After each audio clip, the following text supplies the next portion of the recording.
Hi, everybody. This is Katie Hawkins from Unbridled Equine. I'm so glad you're joining me today. We are going to be discussing unlocking the power of the cold saltwater treadmill for our horses and when and why to use it.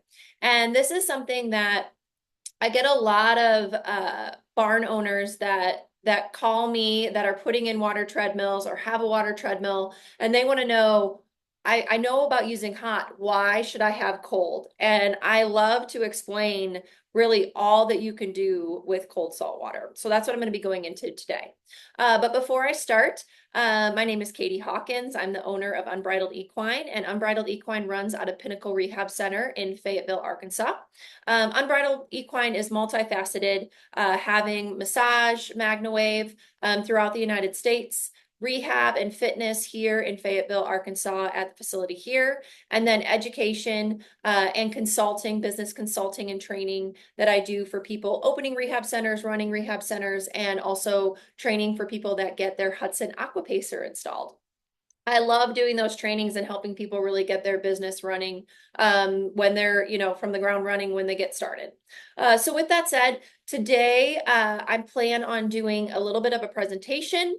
I want to go in kind of the background of cold salt water and what cases you would use it for, why you would want to use it. So kind of the thought process behind using cold salt water. And then we're going to go ahead and we have a horse that we're going to show you that we're going to use the cold salt water today.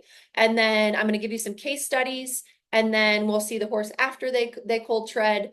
And then we'll open it up to question and answers, and we'll be about an hour long. So let's get started first with the presentation. Please, if you have any questions while I'm presenting, unmute yourself. You can put them in the chat. I'll see them there. You can also just say, hey, Katie, I have a question. Feel free to interrupt. It's not a problem at all. So I'm going to share my screen. Give me a second. There we are, desktop. All right. Well, there you see my horse, Dougie. Can you guys all see that? And my way too many, is this like for someone that has like OCD, like a painful experience to see my desktop? I have a lot of stuff on there going on all at once. But I wanted to pull up, there we go, the presentation for you today. So let me make sure. Okay, we're all set. So today, again, we're going to be talking about the power of the cold salt water treading. And I want to go into a little bit first of like what I call cold salt water stats. So when getting a Hudson aquapacer specifically, and I'm going to speak to that, even though there's other units out there as well, my experience in my two facilities that I've started and run is I've had the Hudson aquapacer. And there's a unit that is, and Jess, you could speak to, I know it's like each one has a name, and I know the one with cold is platinum, but there's a baseline unit that's going to have your hot water, and then the platinum edition is going to have where you add in the cold salt water. And it's something that you can do with your original unit or always add in later as well. So your cold salt water is going to be able to be used through your touch screen where you can change from hot water to cold water. And you can do it within a single session or before starting a session. But your cold salt water tank is that tank that has the cover on it behind in the one picture. And so that is your cold salt water tank. So it's about 800 gallons of water. And 800 gallons is less than your hot water. Your hot water tank is about 1,000 gallons. The reason it is a smaller tank is really to keep the water that you're chilling the best use possible. And that's because you're not going to do cold water above, really at the top of the hocks is the top that you're going to do cold salt water. And the reason for that is because your cold salt water using your chiller, which is that black machine that you see over in the corner on this setup in Kansas, your water is going to be between 32 and 35 degrees Fahrenheit. So cold, freezing cold on purpose. And so the reason you don't want to be going, thanks, Jess. Oh, okay. So this is good information. She's sending me live. Jess, you can also just talk, but I like that I got it on my watch. She said we only put 500 gallons of water in the tank, and the extra space is for foaming. And so that makes sense. So you have extra space at the top. But the tank itself is 800 gallons, so she's saying 500 gallons of water. Thank you for clarifying.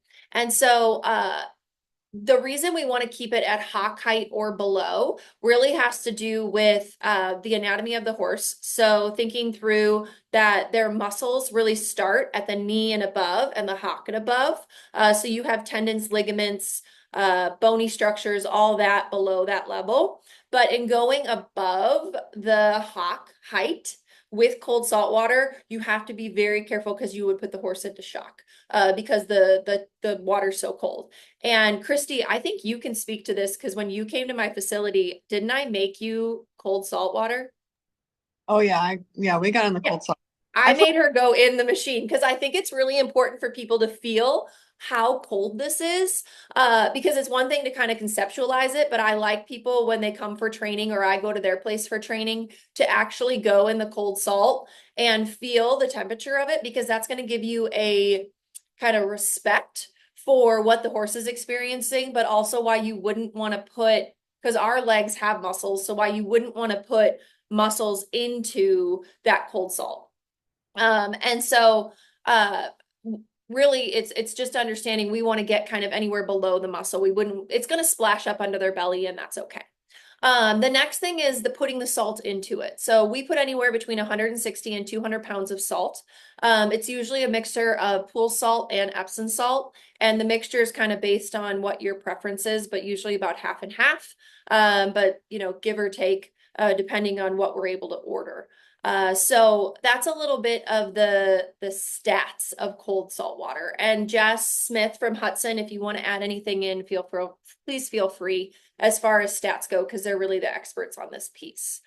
The next part is the benefits of cold salt water. So I want to move this part over so I can see the words.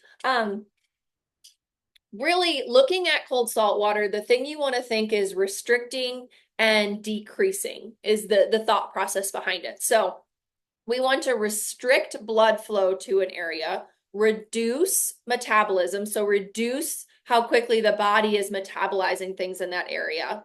It allows for reduction in pain and reduction in inflammation. That's a big one to think through. So anytime you have edema, anytime you have inflammation, the cold salt water is what you're going to want to think of going to because it's going to cause the body to restrict the blood flow or restrict the movement into that area. So really thinking about our suspensory, deep digital flexor tendon, any kind of issues in the hoof, coffin, pastern, fetlock, anything where you're having bony changes, inflammation, edema, reduce range of motion. So that's something that range of motion can be improved with hot water. If you're seeing like a long-term issue with joint range of motion, but with a horse that has an injury or some kind of inflammation in an area and they're having reduced range of motion because of that, cold salt water can be huge. And the reason we use the cold water for that restricting, reducing, decreasing, and we use the salt on top of it is because of that osmotic effect. So the fact that the salt can pull out, think of like packing a hoof because it has an abscess going on. We're pulling out the abscess using Epsom salt and the diaper and the tape and all of that fun process of putting all that on a horse when they have an abscess. So same idea with the salt is pulling out through the skin and the tissue, pulling out that inflammation and that really that edema that's going on, and allowing that osmotic effect to work to your advantage with the cold water. And then, oh, wrong way. There we go. When to use cold salt water. So these are kind of overarching times to use cold salt water, but obviously it would be dependent on the horse and the situation. And it's something that I always recommend getting talking through with a vet directed plan so that you would know that cold salt water would be best for this horse. But when to use it, wound care. I'm going to show a case study of a really gnarly wound. But something I want to kind of preach with wound care is it's after the acute phase. So if the horse has a wound that's caused by some sort of trauma, you want to wait until the wound is to a point where it's appropriate to put it in salt water. So really not during that acute phase of the wound. So looking at long-term wound healing. And then cellulitis, lymphangitis. So our horses that get that unfortunate inflammatory response of cellulitis and lymphangitis, the cold salt water just rocks for that. I know oftentimes we use, just cold hosing and ice boots and game ready, different ways to bring cold to it. But really, I can't recreate what I can do for cellulitis and lymphangitis with the cold salt water. Tendon ligaments injuries. So this is such a common injury in our industry. And I will have horses that come and are maybe here for one specific reason, but have an old suspensory injury, deep digital flexor, have some sort of old issue with a tendon or ligament, and using the cold salt water. I have one recently that barrel racer that it actually like snapped.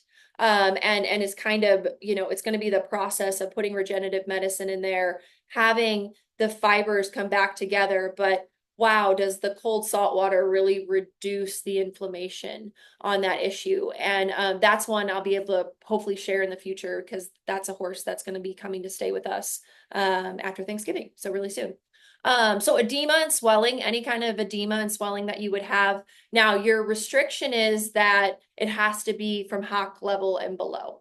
So that's where I'm thinking through how I'm going to use this cold. If you have a horse that, has a wound on their shoulder or has inflammation, maybe they tore a gluteal muscle, you're not going to be able to use it for that. You're going to have to go to other modalities to deal with that. And it could be cold hosing, it could be icing, it could be using cryotherapy. It could be a Hey, lot of Katie, different there. Yeah, Shiloh, what's can I up? interrupt you? Yeah. So on the horses that are higher, like have a wound higher up or something, what I've done at my place, I have a salt spa, right? So I don't have the Mm-hmm. treadmill, but Yep. you can still stand them still. And I have a pump with a hose on it and you can pump it up. And it's worked really good for Love that. myself in the past too. If if like the salt water is like really kind of your best option. Yeah. And I have used that before and it's worked Could you really, really send me well. a video of that? Yeah. I Yeah, think for that would be sure. great to share. And I would like it personally to see how you do it because uh, Yeah. Hudson has added where you have the option to put aerators in your machine. If you want to use it Oh, as a cold spa, you're able to turn those on and have the aeration. When horses yeah. walk on it, you're kind of naturally getting that movement. But I love the Yes. idea of using it and being able to put it on an area. So having the horse stand in there like a salt spa, go ahead and Hmm. run the machine like a salt spa with the Yeah. aeration and then using, I love that. Could you send me a video of Yeah. that? That would be great. Absolutely. Because Yeah. I think that would be really nice to utilize and might be something we could add to the machine eventually. Jess, Yeah. I've idea. done like open rib cages and wounds like up above the shoulder in the like horse ran under a horse trailer. I've done Yep. like glutes and stuff I and see a stuff. And so lot it's of been really glute helpful. tears. Yeah, and Yeah. I can't just icing it doesn't do the same. Right. It just doesn't, than the Yeah. cold salt water can. And I think it has to do with also the cold salt water staying colder than an ice pack can, or an ice Right. boot somewhere. So yeah, send me that. I think that would be Yeah. really cool and maybe something I can talk to Hudson about that we might be able to eventually incorporate. Yeah. Jess, you have any thoughts? Absolutely. What type of pump do you use? Yeah. It is actually just from like Canadian Tire or something. My husband made it for me. So we just put the horse in, put the water that we want, put the pump in, and it just sucks it up from the bottom. And then he just made me a hose that's like an appropriate length for kind of the average of what we do. And then we just hold it up and hose the horse in that particular area that needs to be isolated. That's so Huh? smart. Yeah. Yeah, I Yeah. would think you could do some sort of probably Pump, pool equipment like with a a pump. on pump equipment or something. Yeah. Christy, I'm gonna brainstorm between Yeah. my people here and then with Jess That's at a great, Hudson. Jess, do you have any thoughts? Yeah, I think we could probably figure out how to get that incorporated into it. If I can see the video too, that'd be great. Yeah, yeah. Definitely take a Yeah. video and text it to me or send it to me on Yeah. WhatsApp. And then I think that's genius. That's why I Yeah. love Yeah. these kind of webinars because sometimes it's like as simple, and that's where we were talking about the conference earlier, the Equine Rehab and Wellness Conference, and it was like little things like that that we're in this industry, we have to be so creative and self-sufficient, and just somebody saying like Charlotte being like, "Oh, I used a pump," and a genius. I love that. And then it's like, great, we can help more horses by sharing this information. So thank you. I love that. Yeah, send me a video. I think that would You be bet. great because I've had a lot of gluteal issues and tears recently for some reason. And I would have loved to be able to do that while they were Right. in there. That would have been really nice. No, that's a great idea. oh, Thank you. I Awesome. You bet. hard and you can't get the water height for stifles. Like that's like the hardest. Right. Well, and I stifles too, like, I'm so careful with treading those and treading them correctly. Um, Yeah. and yes, are kind of stuck to using hot water, but what if you use hot water for range of motion and then this kind of goes into what I'm saying, post-workout Yeah. contrast. What if you're able to do the cold at the end and put it on a stifle or an area that's having inflammation, and then you're able to hit that specific area. And it's impossible to ice stifles. I mean, I know they make those stifle and hock boots, but if Oh, you've ever well, put them on a horse, like they don't they're stay. cute. Yeah, like they just don't stay or the horse doesn't like them there. So it's kind of a fruitless thing. But no, I love that, Shyla. That's a great idea. But yeah, kind of the last piece is post workout. So sometimes we'll put horses on after rehab riding that we do here. If they need some sort of icing on the back end, we'll actually just utilize the cold salt water for 5 or 10 minutes to do that. And then the other piece to that is if you want to do contrast, which means using hot and cold within the same session to maybe increase blood flow and then purposely decrease blood flow to keep the body kind of guessing what you're wanting to do with that. Okay, they've got my horse ready, and I want to make sure. Okay, so we'll meet Austin, this pony, when we get done with kind of as the horse is treading. I'll bring that piece in. We just got cold in Arkansas, so I'm going to take my coat because I become really southern and I get cold easily. But I don't know, it's only going to be like 40 or 50 today, which Shyla, I know you're making fun of me now because that's like a warm day in Canada, but I'm freezing these days. Okay, I'm gonna stop sharing my screen so that I can take us out. It's gonna be a little bit of movement for a second because I'm just gonna carry my computer. But I see that Joey's ready, so we will go and you guys can kind of see it as we walk through everything we got going on in the barn. All our horses are outside right now that aren't working or treading. So that's why we've got a bunch of open stalls here. They got their little sheets on and they're outside. And then if you haven't seen our barn before, this is our indoor arena where we do all of our physical therapy in handwork, hand walking, and the rehab riding that I do. All right. We got Joey over here. And we've got Kim and Kayla. Wave, you can say hello. They're being shy. There they are. Okay, so Joey. And again, if you have any, hi Joseph. If you have any questions as we're going, just ask. So this is Joey. Joey is 17? 18. 18. 18-year-old warm blood. He has a previous suspensory injury that he went and kind of lived outside for a field in a year. And then the owner sent him to us after he was turned out for about a year, knowing that he is a horse that loves to work. He's not ready to be retired and done.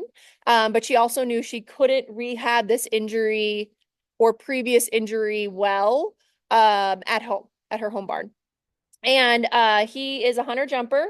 And we are to the point now where he is water treading 3 times a week. Going on our, hi.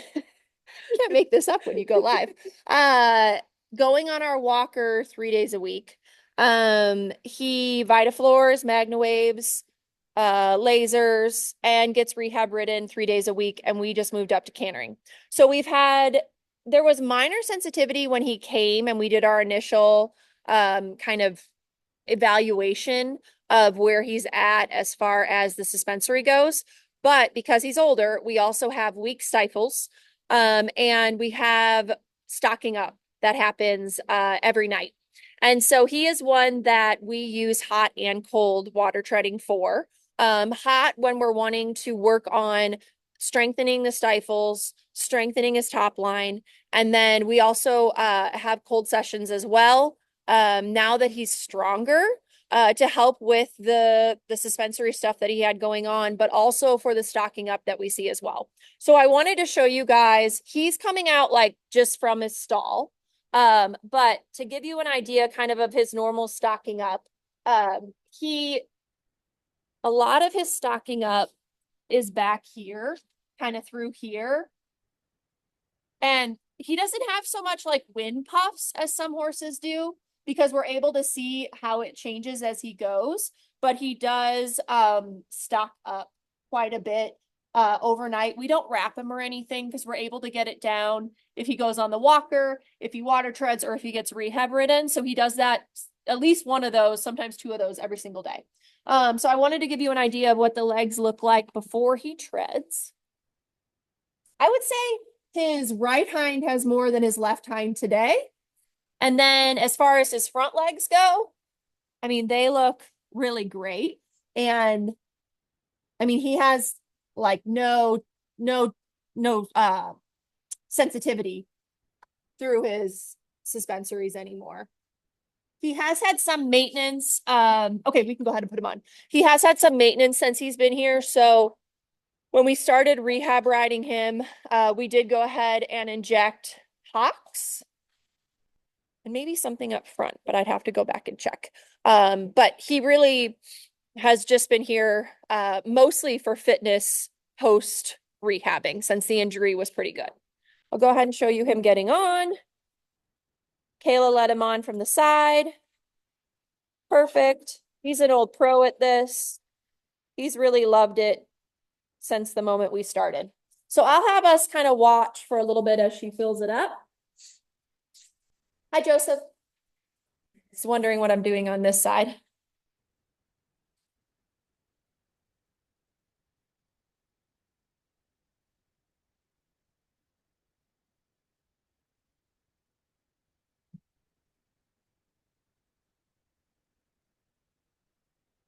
A little squeaky this morning.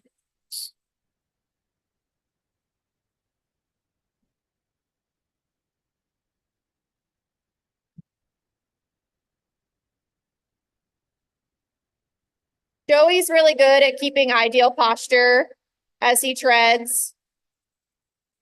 And what's his speed usually? 1.7. So all right, I'll come back in about 15 minutes. Okay. He is one that he has a pretty slow walk naturally. And so we don't push him as far as speed goes. And we are careful as the week goes on, because we notice that, okay, so he would have done the walker already twice, and then he'll do it once on the weekend. His third ride will be today. No, tomorrow. Today's Thursday. Tomorrow. So he's been ridden twice. He gets more fatigued as the week goes on. And so by his third water tread, which is today, we definitely make sure his speed is appropriate to kind of where he's at athletically at that point, because he is older. All right, so I'm going to make sure I get back there. Yes, okay. I checked my time. It's allowed to talk in there, so I didn't want to talk in there the whole time, but I wanted you to see Joey beforehand. Now I'm going to share my screen again so we can go over some of those examples.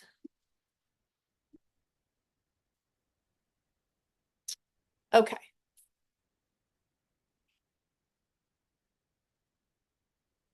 All right, you guys are you seeing my desktop or are you seeing just the presentation?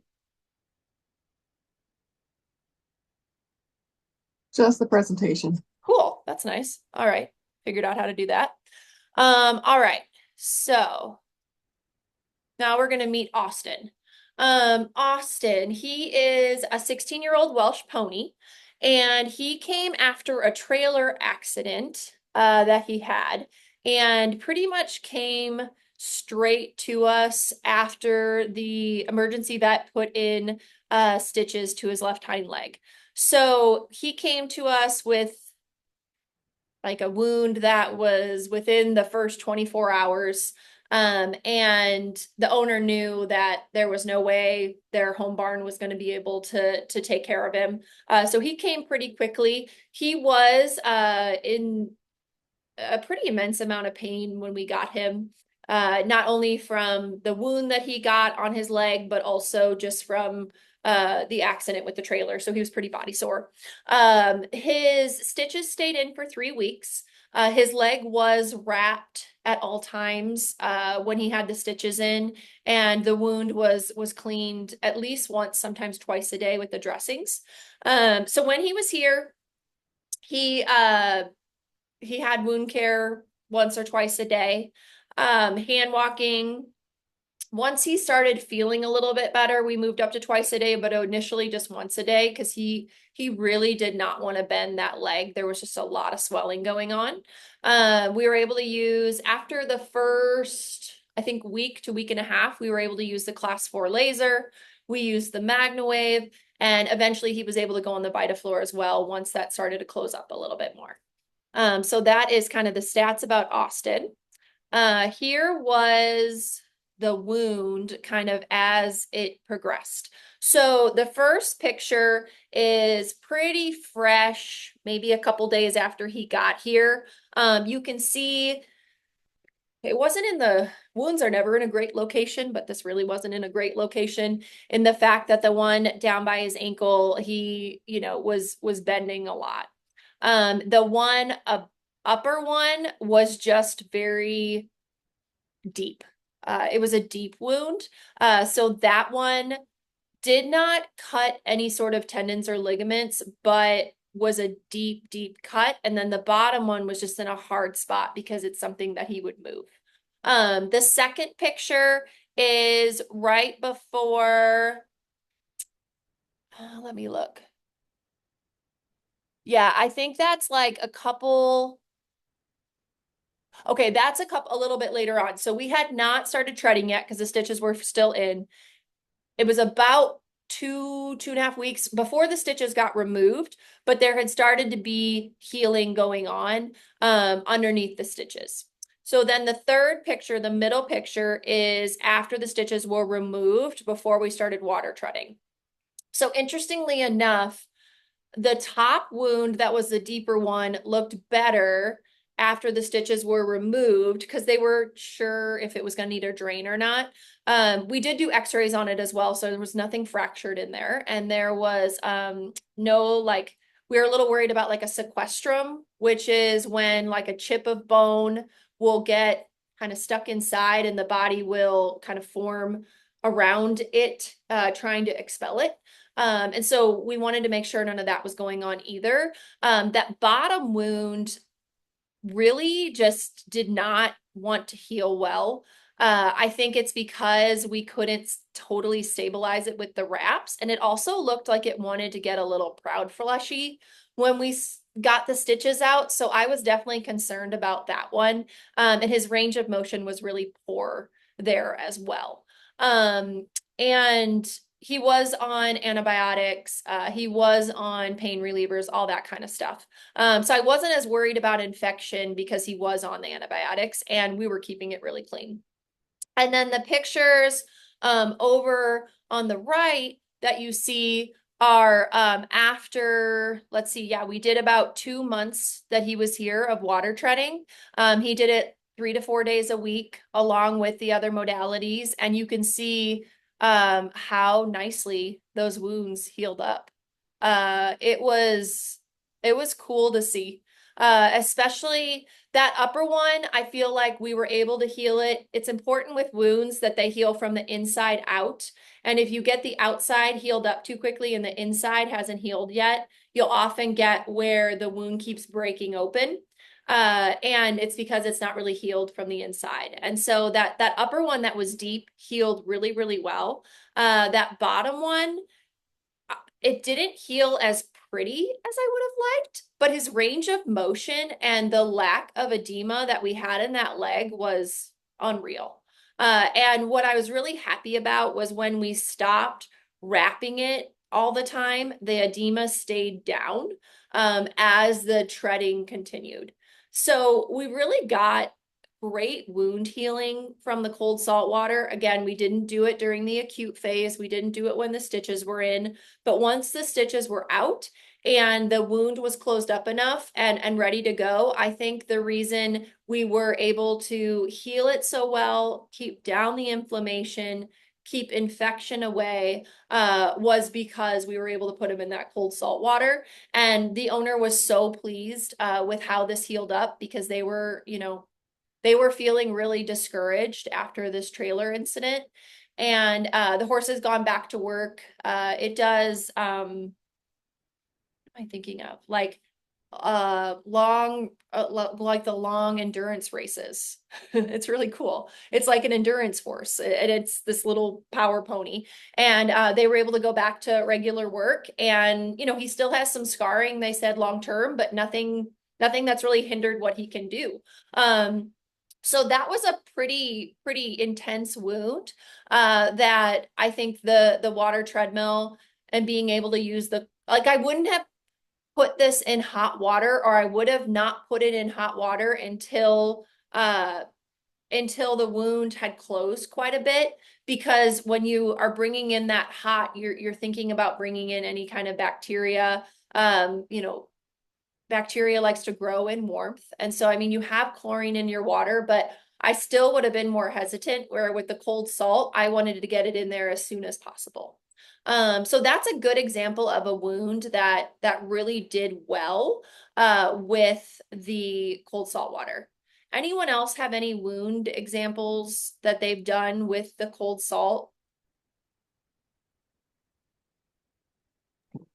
I have lots of wound ones. I can send you pictures and stuff of if you want. I have a 3-year-old filly that had gotten wrapped up in a fence, and she peeled a lot of her leg down, and the extensor tendon was still intact when she came here. Okay. And I think it was about a week into the whole thing, it had just overnight, it had fallen apart and it let go. But I got lots of things I can send you. I don't have a treadmill though, like Right. the You were doing cold it, tread. you were doing it in the spa. Yeah, in Yeah, the but what the standing cold one. salt can do. Yeah, I'm not Yeah, always good about, I know I got to get better at this, taking pictures. Sometimes I'll like take pictures, but then forget after pictures, or right. I'll forget to take them during the process, because I think that's so interesting too, to see the process as it heals. And even horses that will go out that we have that'll just nick themselves, or like their shoe will catch them, or just the random cuts and nicks that they get. I so often will be like, oh, let's cold salt them, and have them cold salt water, because we'll just get that wound healed up really, really quickly. And so yeah, it's so great for wound healing. It's harder to see the tendon and ligament improvement that you get, because that's more over, you're going to see it in doing flexion tests on them, or in seeing improvement in the ultrasound. But I really wanted to show something where it is really visual for you to be able to see it. The other case I have, so this was Goldie. She is, well, I don't know how old she was, like 14 or 15 when I got her. So it's been a couple years. She's a barrel racer, and she had chronic cellulitis that just at one point in her life just really They could not, they usually could get it cleared up with giving like an exceed shot, having the vet come, give antibiotics, pain relievers, and just cold hosing it, ice booting it. And they weren't really sure why she was getting this cellulitis continually. She lived at their home barn, and there was just one summer where she got it and it just continued to get worse. And so we got her. And as you can see from the picture all the way to the left, and you can compare from her right leg to her left leg, she just had a cellulitis that started up above the stifle in the groin and went all the way down through her leg. When we got her, it was not openly oozing and pussing. It wasn't like that where you get that initial kind of shock and the leg just starts pushing out fluid. It wasn't like that. It was more that the leg just had really thick edema all the way down it. And so the picture, before and after picture that we got, was a before and after of her before she went in the treadmill and after she went in the treadmill. And she was one horse where it was just like, this is so amazing what that osmotic effect and the movement of her walking plus the osmotic cold water, that effect having on the leg. And then what we found was with her treading about 3 days a week, sometimes 4 days a week, depending on how hot it was outside because of it was summer. What we could get cumulatively as we treaded her, and how we would continue to see improvement in the reduction of edema in her leg. So yes, it didn't always stay as little as you see right after the tread, but what we saw over time was that it continued to stay smaller each week as we were doing it. And then I have her before and after picture as well. So she not only got, reduction in the cellulitis and started to look better, but she also was able to build up her top line, her hind end. She just got more fit overall and healthier. And then the owner sent us pictures afterwards, and as she continues to be able to barrel race and do pole bending and that kind of stuff. And they haven't had an issue with the cellulitis since then, which is amazing to me. That something that was chronic before, and really got where it could have been game ending, they took the time to really get it to where they were able to maintain it then at home, and we were able to kind of get her over that trouble that she was having at that time. And yeah, that's a great example of, a cellulitis or lymphangitis case. Has anyone else had a cellulitis case that they've used with the water treadmill? It's one of my favorite uses of it because it's so dramatic when you can use it comparatively to just cold hosing. The other, like I'm going to show you with Joey, the ability to show kind of like where he has that stocking up, which is so common in horses.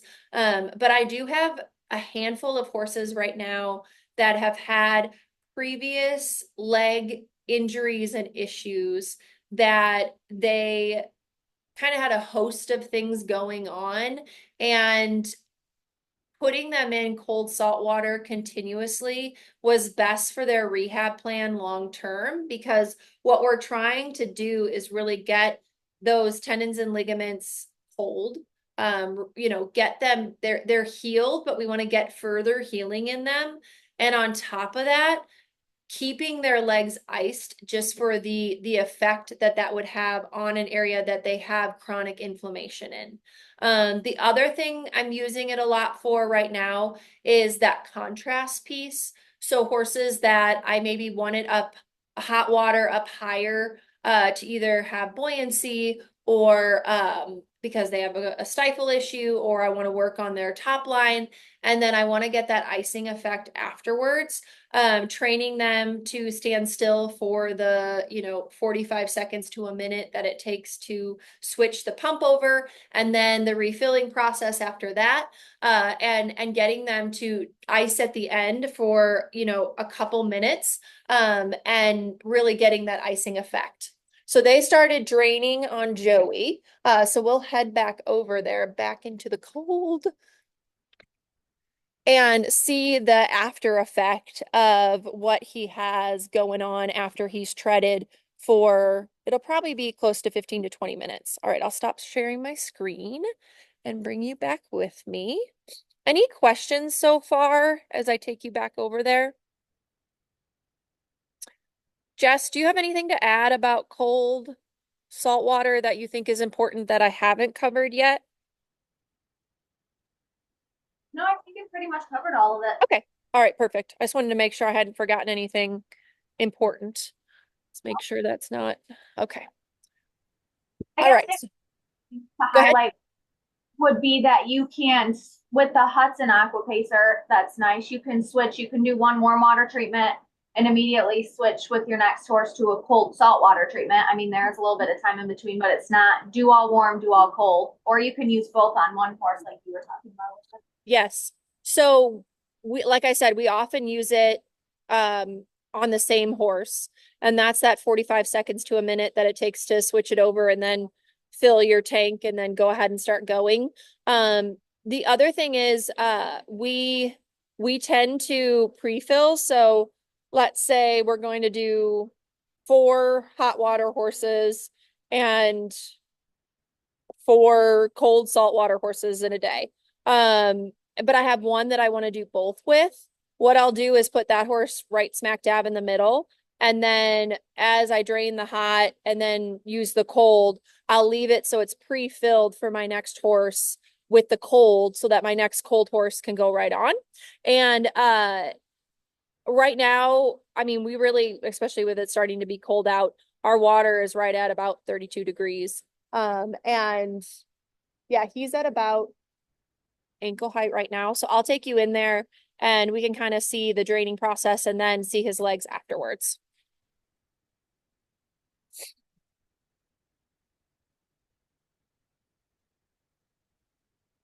Hi, Joey. It's just me.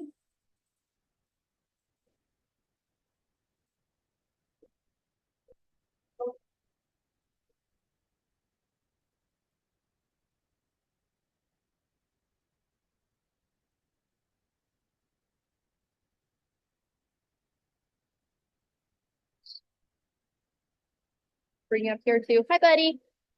Don't be scared. It's just me. Stay focused. Stay focused.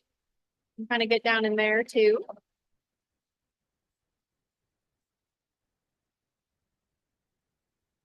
And what height did you have it at? So it was at hock height with him.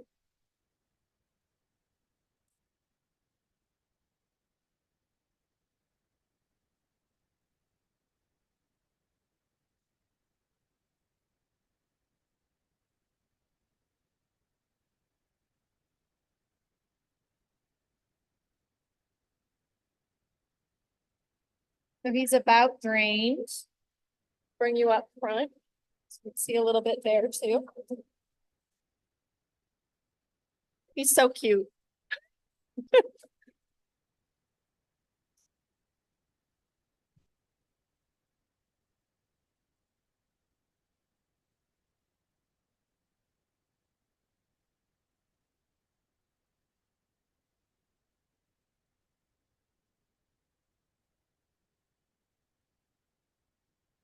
And the foam that Jess was talking about, you can see it a little bit here that we leave room for at the top. All right, Joseph, let's check you out.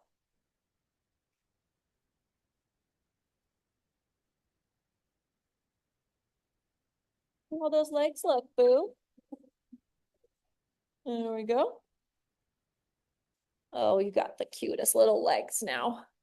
So there we go, post going. So I'm gonna put this down here for a second so I can use my hands. So the biggest thing, I mean, these are as tight as can be around his suspensory in the back. I mean, really there's zero edema there. And then what I like a lot is down here where he had those big kind of edema puffs from stocking up. Now I really don't have, I mean, maybe if I'm being really picky, a little bit here still. But other than that, I mean, they're tight as can be. And his legs, what I love is that it's consistently cold. If you ever put ice boots on, you kind of know how they go on, but they don't form fit directly to it. I mean, his legs are nice, ice cold legs. Yeah, down into his hoof. And so he was at hock height. So where it splashed up, I mean, he's pretty warm. When I put my hand up here, it's pretty warm up here. So really, it gets cold right about here where it should, right where he was at the hocks. So yeah, his legs look great. I'll show you from the side as well. Kind of like I showed you before. Look at those 18-year-old legs looking good, Joseph. Really good. He's an awesome horse. He's really, really fun. You're a good boy. I can show you his front legs too, just so you can see those as well. He didn't know he was going live today on a webinar. They look wonderful. And again, his previous issues were just not seeing any problems with those at all. He's been rock solid under saddle. Thanks, guys. So just to give you an example of a horse, you know, kind of live, and I know it's easy to have pictures and say like, oh, look at how great it works, but I think it's another thing to be able to see it like in real life and how we use it in the results that we see.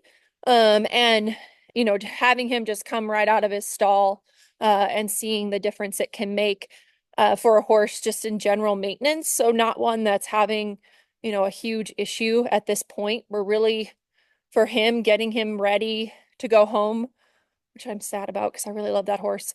Maybe in the next month or so. The owner wanted him back to where he'd be ready to start jumping again before we sent him home. And he really, I mean, his legs are just looking fabulous on a consistent basis, which I'm really happy about. So with that, I wanted to make sure before I open it up to some questions, I'm gonna share my screen again. I don't know if you saw, but this is fun. My workbook came out. This is really exciting. This is something I've been working on maybe over a year, at least a year. And I think, Jeremy, I think you got this when you were here for the Equine Rehab and Wellness Conference, but now it's officially out. And my Equine Rehab 101 workbook came out of working with a lot of consulting clients and training clients and seeing a lot of similar questions coming about. And so the QR code, you can always scan that, and that will take you to on my website where I'm selling it.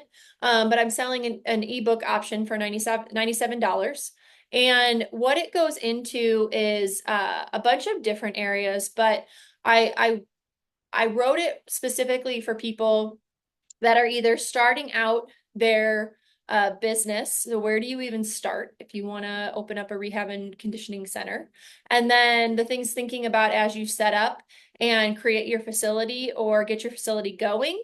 And then management of staff and your facility. And then now that you have everything set up and going, what do you do from there? How do you find clients? How do you maintain charting and information on your horses that are in your program? How do you get your rehab plans going? But really kind of everything in my brain on how I've started two different facilities and really successful facilities. How have I done it? What's the process I used? And this gives people a workbook to kind of get started with and get going with as they get this stuff up. And then oftentimes, you know, it allows me then to consult with them and we have a similar framework to work on when we consult. So if you're interested, that's something that is out there now in the world, which is fun. But just to be cognizant of time, does anybody have any questions before I wrap things up? I do. Okay. So you were mentioning how you wait a little while before you put some wounds into the salt water. Obviously, stitches, that's an easier one to kind of gauge because if Yep. they're in, you probably don't want them in the water. Right. But let's say you have like an open wound, like the one I was telling you about, like nothing, there was no stitching option Right. available and stuff. Right. At what point would you do you decide that you should put it in or not? I know that horse, I started putting her in like right aways. 'Cause Um, how old was the wound when you got it? a couple hours. She didn't even go to the vet first. The horse Oh, came to me and I called the vet because she okay. was hysterical. And I had everything I needed to get the horse going until the Yeah. vet could come out. I So I yeah. would really defer to the vet as far as time frame goes because Okay. wounds vary so much by depth and what they're affecting. And Right. it's not that the cold salt is really gonna, the salt could hurt. But the cold, it's more introducing water to a wound before it's ready. And when does the vet feel like that will start to be beneficial? And Okay. it is so variable based off the wound. And like I said, I have horses that'll come in maybe from just being silly and making bad choices out in turnout, and we'll have some cuts and scrapes and that kind of stuff. Yeah. And instead of, putting it and cold hosing it, I'll just go ahead and say like, hey, let's throw it on the cold salt water tread. Or I had a horse that recently had back shoes taken off, and she went outside and acted like a fool and just, man, just beat up her feet, and she was so footsore, so footsore. And that was one that it was like, okay, this isn't a wound, but it's almost like thinking about like a wound to her hoof wall.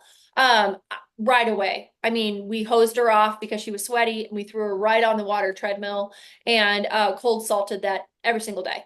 And her feet and the inflammation in her feet and the pain in her feet went down so quickly. And the cool thing is, on top of it, because she was walking on the tread, Hmm. plus magna waving and putting her on the Vitafloor, like her feet grew back pretty well. I mean, I was really worried there for a while because they were so beat up. We weren't even, maybe we could glue shoes on, but we weren't gonna be able to put shoes back on.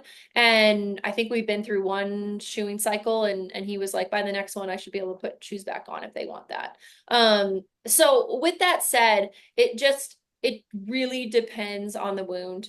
And that is one, wounds are something I just defer to vets on because they are so variable. And it'll look like one thing on the outside, but I personally don't like to stick my hand into wounds. Because I've had a horse that got impaled on a fence pole, and right in her groin. And so we weren't able to put her and use the cold salt water for that. But that wound taught me a lot because it was such a complicated wound in such a complicated area that couldn't be bandaged.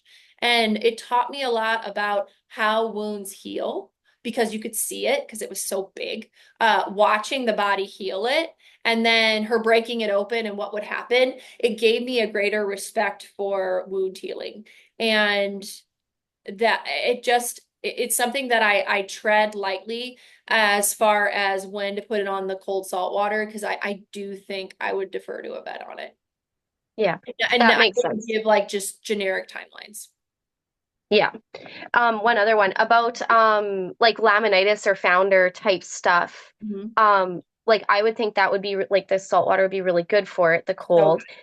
I know, but I've also somebody's asked me the question about, because we're restricting it and then when we come out there's like a massive blood flow, yeah, are we heating up the feet again? And I'm like, "Oh, I mean, I guess, but the cold but seems like isn't a it inevitable? better, right?" Like so yeah, I was just kind of wondering what your thoughts were on that topic. That's a challenging one because again, it depends how bad of a founder or laminitis you're dealing with, right? Like, is it one that has chronic laminitis and it flares up? Maybe they have, autoimmune stuff going on or so there's a lot of factors to it.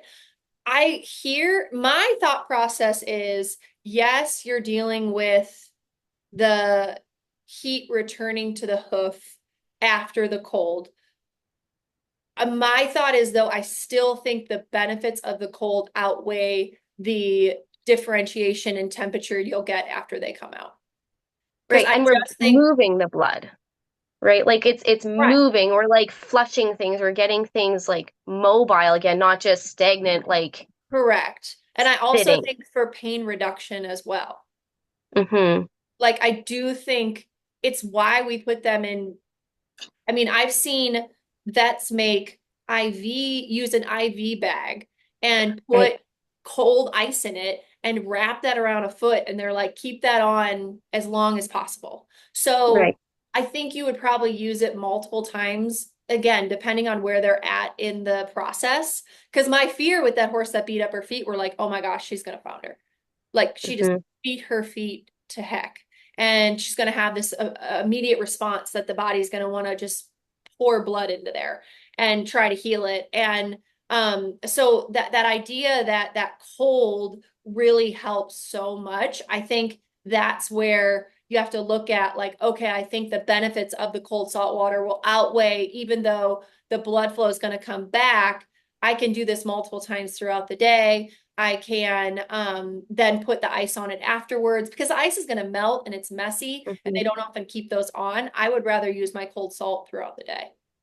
Yeah. So that's kind Yeah. of my thought with that. Because of kind of the older school ways that we deal with it, we Hmm. still ice it, Yeah. you know? Yeah. Yeah, good No, that question. makes sense to me too. Yeah. Christy, did you have a question?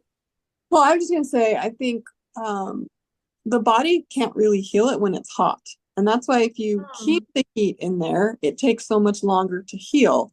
It's a So great point. you putting the cold on it pulls the heat out so the body can heal it. And obviously it's going to come back because the body's response is to send all that blood back to it and all that stuff. Yeah, But you're at least giving it a short amount of time with the cold to actually start a good healing process, even right. if it does come back. Like you're giving it the chance for good healing Right. with the cold. Yeah, that's a great way to think about it. Because oftentimes it's like there isn't like that's why I don't give protocols for any of the like different injuries because it always is so dependent on the horse, but it's a lot of times too the thought process behind what we're doing and why we're doing it. And it's not always black and white in the way that like we're doing this because it's right because of this. Sometimes it's okay, do the benefits of this outweigh kind of the downsides of it. And that's a really good thought process, Christy, as far as like I want to give the opportunity to the body to heal. And this is the best way to give it that opportunity, even though the blood flow is going to come back once it's not cold anymore. Because yeah, laminitis and founder, those are tricky. Those are tricky ones because there's a lot, it's multifaceted in many ways. But no, great questions. Great questions. All right, I'm going to wrap up there. As always, I'm always available for any questions you guys have. My contact information's on my website, unbridled-equine.com. My phone number's on there as well. You can always give me a call or shoot me a text. I'm very accessible and want to help people within the industry and people that are starting up rehab centers or running a rehab center, have questions, anything like that. Our next webinar will be January, probably like the third Thursday in January. But we definitely, I've got employees coming to lunch. We definitely can talk, or if anyone has any questions in the meantime, obviously just reach out to me. And if you are, dealing with a specific case, I'm always happy to do consulting on that as well, business consulting or case consulting. But with that, thank you for joining me today. And I'll have happy holidays, everyone. And I will see you after the first of the year. Thank you so much. It was great to see all of you. Take care, heal those horses, have fun. Bye, guys.